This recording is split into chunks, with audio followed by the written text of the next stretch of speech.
Hello, everyone. It is Saturday, February 12th, 2022, also known as my birthday. Yes, so actually, while I'm making this video, it's 12:47 p.m. I think I was born at like 12:50 p.m. or something like that, right in this hour.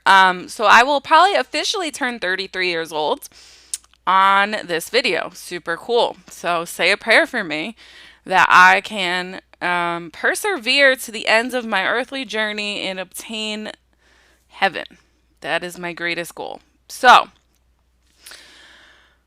I had quite the week. Very bad, good, spiritually powerful week, dark week for the most part, as far as my spiritual life is concerned. Faced some serious mental torments, mental demonic torments. Took me out of commission, not gonna lie, for the beginning half of the week. Really struggled to pray. Really couldn't say many formal prayers at all. Did talk to Jesus though through it all. Did go to mass on Friday. That was the only time I fell up to it, and which is wrong. I should have probably forced myself to go. Anyway, so the fog has lifted.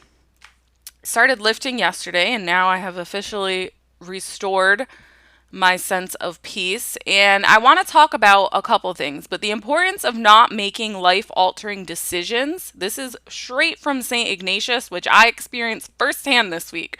Do not make life altering decisions when you're going through a period of dryness or desolation, as he refers to it. So I faced a significant period of desolation this week. It's very bad. Probably the worst I've ever had in recent memory. And I decided that I was going to make a life altering decision and break up with my boyfriend, and thought I was doing the will of God because for a lot of reasons. So if you go back to my video from last week, you'll see there's some demonic influences going on there. And I sometimes, when you're faced with two things that are seemingly the will of God, either one could be good. So breaking up might be the will of God, because that way I'm distancing myself from the pagan stuff, the demons, and I don't want anything coming between me and God. And that was why I broke up with him. I mean, I can't have things coming between me and the Lord. And then the other route was to work through it, to try to bring light into the situation, to try to bring love and peace and reconciliation and healing into the situation. And in a way, I've been trying to do that now for a while. But I kind of just gave up. Like, I didn't want to do it anymore. Like, I didn't want to carry out this mission that I, in a way, have felt for a long time that Jesus was asking of me, which was to bring this person closer to him, to try to. Obviously, I'm just a human, but to just bring the light of Christ into his life, more or less. And he is a Catholic, and he does believe, but there's a lot of ignorance. There's a lot of just the typical not understanding the faith that goes on. So anyway, it's complicated. Anyway, so I did this thing. I broke up with him, and then I was so upset. I was devastated, but I was like crying out to the Lord, right? So I was kneeling in front of my crucifix in my room for sobbing and crying and saying, "Okay, Lord, like, I love you. I choose you. I don't want to be a part of this." And I really felt a strong sense of I thank you, but I wasn't asking you to choose. And I was like really confused. And I'm like, but that's why I'm facing all this desolation, because I'm not living right. Like, I can't be around this stuff. And that's really what I thought. And what I found out this week is God is just not that simple. Okay. So it's not always black and white. There's a lot of, there could be two good solutions, but God is a God of win-win. So yes, cutting myself off from this person and going my own way and me staying out of sin and all this stuff and out of demonic influence is there's nothing wrong with that. That's good on the surface. But God would prefer the win-win of lifting the other person up. And this is not true for every circumstance or every person. And for you have to really go through this period of discernment, which is a period that I have been in, a period of discernment. So I'm like, oh boy. So I was woken up. That happened on, when did we break up? Thursday. So I was woken up Friday morning at 3:13 in the morning, which is Our Lady of Lourdes, right? So I got this notion that that's not what I asked you to do. And I got this notion that, like, I didn't consult God. Like, I totally just took matters into my own hands. I didn't pray about it. I wasn't going to mass because I was in this desolation period. I had gone to my regular Sunday obligation, but I didn't go after that. And I wasn't praying my rosary, which is automatically when I stop, like, it's here for a reason. So when I stop praying my rosary, I'm out with the wolves. Like, that's just how it goes. And I know this, but when you're in the battle, it's not that simple. And so I, like, realized, like, I was immediately corrected. Like, no, like, that's what you think I wanted, sort of thing, but you didn't ask me. You didn't consult me. Like, you just took me. I just did. I just took it upon myself. Why? Because it was a fear-based decision. I didn't like how I was feeling. I didn't like what was going on around me. I didn't like the darkness. And so my solution was to distance myself from it. And in this scenario, maybe sometimes that is the right answer. This is not like a one-size-fits-all thing. But in this scenario, I started to see that that was probably not, if I had prayed about it and gone to Mass and going back through the readings of the week, if I had just gone to Mass and listened to the readings, I would have been encouraged to stay the course, to help lift this person up. I would have, that's what I would have heard, because all the readings this week were about, they couldn't have, anyway, I'll get to that in a minute. So that happened. So I started going through this process at night, and I'm like, oh man, like, oh, I think I made a mistake. Like, I was just trying to do what I thought the Lord wanted and not have idols and all this stuff. And by the end of the night, I was so confused and so frustrated, I just surrendered it to God. I literally prayed a prayer of surrender, and I just, you know what, Lord, like, have my heart, have my mind. I obviously surrendered this relationship to you, have that. So I went through this whole process, and I was woken up at 3:13 yesterday morning, which was Our Lady of Lourdes, right? February 11th. And I started having this horrible anxiety, and this horrible stuff kept coming, like visions, interior visions kept coming to my mind about him, about what would happen if I did walk away. I'll just leave it there. And what would fill the space that I'm currently filling, the role I'm currently filling as the closest person to him, as his girlfriend. What would happen if I walked away from that? And now a lot of people, will tell you, well, that's not your problem, and you have to protect yourself, and you have to think about what's best for you. In a lot of ways, that's true. That's what I'm saying. This is not a one-size-fits-all strategy. And so I'm like, okay, well, this is terrible. So I started just praying. I didn't go back to sleep. I was meditating and praying until about 6 in the morning. And what I came to the conclusion of was, what God kind of brought to my attention was I recalled Abraham, and how, Abraham wanted his son for all these years and years, and they were barren and all stuff. And when he took matters into his own hands, it was absolutely disastrous. But when he waited on the Lord, what happened? Well, they got his son. And what happened after that? The Lord asked him to sacrifice his son, asked him to bring him up to a mountain and kill him. And he complied. He was obedient, and he did it. Obviously didn't follow through with it. So at the last second, God sends the angel, and he's like, no, that's not what I want. And in a lot of ways, this was a mini version of this for me, because I was like, oh, so I was holding on to this situation so tightly and trying to control and manipulate. And even if my intentions were good, what I didn't do was surrender it to God. That's what I didn't do. Because I was scared that God was going to say, run away from this person. I was scared it was going to end badly. But I was the one who ended it badly. Whatever. So I I was like, oh, so when I did surrender it to God, the opposite thing happened. I started getting these confirmations that, no, I want you to help this person. I want you to be in this relationship. This is my will for you, and things like that. And so I'm like, this is so confusing. And so I went to mass, I went to confession. Oh, I went to confession on Friday morning, and it was horrible, and I didn't even get Hail Marys or Our Fathers or a rosary. I had to do an actual act of charity. Okay.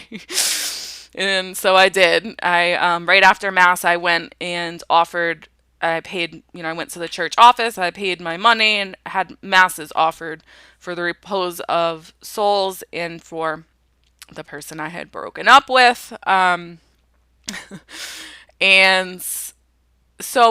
right after confession and before mass started, I opened my missal and I was reading back through the readings of the week, and I just felt so stupid. Like, I was like, if I had just come to mass, I would have gotten the confirmations I needed to keep going, because they were all about King Solomon and the destruction he brought on his kingdom in his son's generation by having, following the evil ways of his wives. And it was about Eve and the apple and how her bad influence affected her husband and they fell out of paradise. And so that was what I was woken up at 3:13 in the morning with. Well, what if, it was these visions of him being with non-Catholic, non-Christian women, and how that's not a good path and what would happen, and he would probably never step foot in a church again. And I'm not trying to be anyone's savior, because I'm not. But what I am saying is women can have a very powerful influence for good and for bad, and this is biblical. So, after all that was said and done, and I had to go reconcile, obviously to God first and then to him, and I tried to explain all this, and I probably sound like a lunatic, but I'm probably sure I even sounded more like a lunatic the day before when I was like, there's demons, I can't be with you. I'm pretty sure nobody ever gets broken up with because of that. Like, that's, God help me. So in the midst of all this chaos, in the spiritual, and it was just, I was listening to the diabolical voice of fear. And it gets me every time. I mean, this is something I fight against a lot. And it's just, one day I'm going to figure it out. One day I'm going to figure out how to not listen to the snake. I am. Or I'm going to receive a special grace. But in all this, God is teaching me so much. He really is. And one of the other things he's teaching me is patience, because I have, historically, when I pray, I get immediate results. And it's a blessing. But when I'm faced with these situations where I'm praying and not getting answers, or things don't seem to be happening for the good and stuff like that, I don't handle it well. And so he's teaching me how to have patience. How I can't, in a lot of ways, I'm like a spoiled brat. Like, I'm like a little kid. I'm like, because when I pray, like, I'll pray for someone to get a job. They get the job. I pray for whatever. It's immediate. Even if the answer is something I don't like, it still shows itself immediately. So this for me has like been this process of, increasing my faith, trust, patience, just the virtue of patience. He's really driving that point home with me right now. Okay, so then earlier in the week, I said, last video, I said I had ordered the spiritual warfare kit, right? It's so funny because I have this habit of ordering stuff before I need it. It's amazing. It's a grace. And so, like, right before I got COVID, I had ordered a fasting kit that had wormwood in it that really changed the course of my COVID situation. But, so I had ordered, so when we found out he had demons in his house, I was looking at exorcised salt. I sent him the thing, but when I was on the website, I had come across this ministry, and I'll post a link below. I ordered myself a spiritual warfare kit, and as promised, I want to show you what was in it because it's awesome. So in the middle of this intense battle and just this desolation, I got this kit in the mail. And I tell you what, like, as you can see, it comes with a candle. I lit a candle, and even though I couldn't pray all that much, I did. Every time I lit this candle, I did feel better. I really did. You say it's in my head or whatever, but I don't think so. So this is an exercise and blessed candle by Father Ripperger, who I talk about all the time. Then we also have the exercise holy water, the salt, which I did sprinkle in front of my door, the oil, and we're gonna get to this oil situation in a minute because wait until you. It's just so funny. The battle not only was like internal, but it manifested itself in birthday gifts, which sounds insane, but it did. And so this was like my birthday gift to myself, but I received some other birthday gifts that were diabolical, and they're complete. It's just funny. I'm gonna show you. And then let's see, Saint Benedict Medal, and these are all blessed by Father Ripperger. Saint Michael Medal. Saint Benedict cross. I have to find a good chain. I don't have a good chain. Rosary beads that I lost to my son, who took them, so I have to give them back. And it has the Mater Dolorosa, which is Mother of Sorrows, on one side, Jesus' face on the other. Okay. Saint Benedict bracelet. Saint Benedict door hanger. So I had this on my doorknob, but it kept banging around, so I switched it to above the door, hanging below. I have a crucifix above my front door when you come in my house, so I hung that right below it. Okay, and then the literature. It comes with a couple pamphlets. Obviously, it comes with the Seven Sorrows Rosary, but one of the things I do want to read, because it's super relevant to the other gifts I got, is this information sheet. Our Lady under the title of the Sorrowful Mother. The power in the devotion to our sorrowful mother in Seven Sorrows. And these are quotes from Father Chad Ripperger. And this is I'll just read most of it. So Our Lady is the one to go to for secret knowledge. Okay. Your soul shall be pierced, so the thoughts of many will be laid bare. What our Lord is revealing through St. Simeon is if there is something you need to know that is hidden, you go to her, especially under the title of Our Lady of Sorrows, and she will reveal it to you. Okay, so obviously Satan is the ape of the church, right? So he wants to take all our concepts and make them his own. And in order to what? In order to get people out of the church, away from Jesus. So I got a box in the mail from a relative for my birthday. There were a couple awesome gifts, but there were a couple of gifts that I had an immediate reaction to, and my immediate reaction was to throw them in the trash. So it's actually from my godmother, God help us, a Catholic, and so for a while now, she's been kind of down this weird path of new agey stuff, but nothing ever concrete where I could be like, hey, let's talk about this, and this is why it goes against Christ. Just some kinds of like leanings, I would say. Nothing solid. Well, these gifts that she sent to me are going to now give me an opportunity to, I won't say correct her, but just to present the church teaching, to present the truth and how the things that she sent me are opposed to the truth of her faith and my faith, and also offer resources and solutions. So she sent me this book, and now I have the opportunity to say, hey, did you know that Our Lady is the one to go to for secret knowledge? Not this lady of Rhonda whatever, Byrne.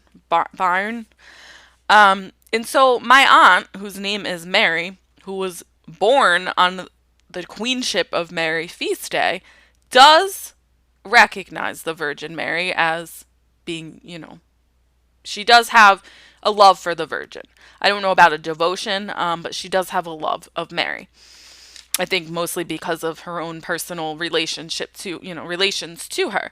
So now I have this opportunity. So at first I'm like, this is horrible. Like, is everyone influenced by the occult? Like, this is so bad. Like, I'm surrounded by pagans. So that was initially my first reaction, one of despair and negativity. And then I got to thinking about it. Like, wait a minute. What is God asking me to do? So again, it was this opportunity. Like, I can react in fear and I can just shut the whole thing down and run away, or I can react in love and I can use this as an opportunity, although it will be an uncomfortable conversation, but it's still an opportunity to be able to show somebody, to point out the truth, just to point out the path to Jesus, and to counter this nonsense with the truth, which is it's Our Lady, it's Mary, your name, who you're named after. It's Mary who shows us secret knowledge. And so if you're not familiar with this, I'm going to post the Catholic answers resources below on what they have to say about this book, but it's totally new age. It's completely occult. It's completely rooted in the ancient teachings of sorcery, magic, manipulation of the natural laws and the elements for your own fleshly, worldly desires. And that's what it tells you. The secret to love, health, and money. There's nothing Christian about it. And so you don't think I did. Let me see. I was going to read. It's just so disgusting. I have trouble with it. My son asked if we could burn it. And I said, yeah, after I made my video, maybe. But it was about, they go over what is the secret. And she says the secret is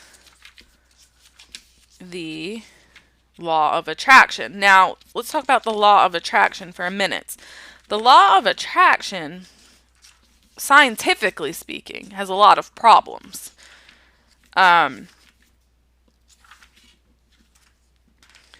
The law of attraction is not biblical. Let's even look at the St. Francis prayer for a minute. It is in giving that we receive. It is in pardoning that we are pardoned. Okay? So it's about giving away. It's nothing to do with manifestation of attracting whatever you want into your life. Like, that's not vision boards. Anyway, she does talk about what is the secret. Here we go. The secret is one of the most powerful laws in the universe, the law of attraction. The law of attraction responds to and materializes your dominant thoughts. Whatever you think about and focus on will appear in your life. It doesn't matter who you are or where you are. The law of attraction is forming your entire life experience, and this all-powerful law is doing that through your thoughts. You are the one who calls the law of attraction into action, and you do it through your thoughts. So, as you can see, it's the first lie. You can be like gods. That's really it. It's that simple. It's the first lie in the garden that caused man to fall out of paradise. You can be like gods. You don't need God because you can just manifest whatever you want into your life. God is, and it even says in here, the law of attraction is impersonal. The law of attraction is the law of nature. It is impersonal and therefore responds to all thoughts in the same way. In the same way, whether positive or negative, the law of attraction does not favor health over disease. It simply gives you whatever it is you're thinking about. And so as you can imagine, this is a recipe for disaster, because now every time something goes bad in your life, you're going to blame yourself. You're going to, instead of saying, no, sometimes suffering is a part of life. So it purifies me. It makes, brings me closer to God. Now, this is saying anytime something unpleasing happens, it's your fault because your thoughts are bad. This is really dangerous stuff. Especially for a Christian, because it's completely opposed to all that is Christianity. So I don't know if she's read this book or what the deal is. But I'm going to send her those resources and I'm going to be like, listen, I appreciate it, but these are the reasons why, I can't really read this or whatever. And so then we had this other problem. I have to find it on on the internet because it's in the trash. This one I did have to throw out because I got a severe. It was an oil, and so I do like essential oils. And historically, she has sent me. There's a lavender farm near her, and so they cultivate the lavender and they make it into oil and all kinds of culinary lavender, all kinds of products. And I like it, soaps, things like that. And so she sends me those, except this was not that. So there's a very fine line between, essential oils. There's nothing wrong with them. I know Christians sometimes freak out, but they are, plants are part of God's creation. We're allowed to use plants to cultivate plants for medicine. And even just, I like them to just scent my house. I like my house to smell like lavender. I do find the scent to be uplifting and positive and calming. So I like lavender. There's nothing wrong with that. Where we start getting into problems is when you start attaching like magical properties to them, and that is exactly what happened here. And so, like I said, it's in the trash because I had a very strong. As soon as I unpackaged it, it was like that kick in the gut. This isn't for me. So I initially had thrown it out, and then I was like, well, maybe. I took it out, and I'm like, well, I have the oil, right? I was like, I have the Exorcist oil. I'm like, maybe if I just put a couple drops of that in it, then it'll be fine, right? All right, so I figured the easiest thing would be to just bring it up here. So I got this oil, and it was this one. I'm going to show you. So we have all these weird things. I think the one I got was peace oil. And so I'm like, well, maybe I could just use it as an essential, just a normal essential oil, and I'll just put a couple drops of the Exorcist oil in it, and I'll take the label off because this is clearly some sort of deity. And I actually emailed them. I emailed them to ask them which deity it was. Obviously, I didn't tell them why, but the reason why is so I can pray against it because I don't want it in my house. And so that's what I was gonna do. So I opened the bottle, and me and my daughter both were nauseous. It was horrible. It was the worst smell. Now I don't know if it was just us having a spiritual reaction to this or if it really smells that bad, but it was literally like the worst smelling thing. Like I can't imagine people would actually buy it. So it went in the garbage. That was it. That was the sign I needed. I did put a couple drops of the Exorcist oil in it, and then I just threw it in the garbage. But this is active pagan worship. So this isn't even like lucky gambler. It all goes along with the same thing. I'm sure she got the book in the oil in the same thing, and I'm going to have to tell her not to go back in there. And so, but there's even worse ones. There's oh, here it is. Look at this. Deity collection. And so this is all ancient Roman gods and Egyptian and spirits like this, the Green Man, Neptune.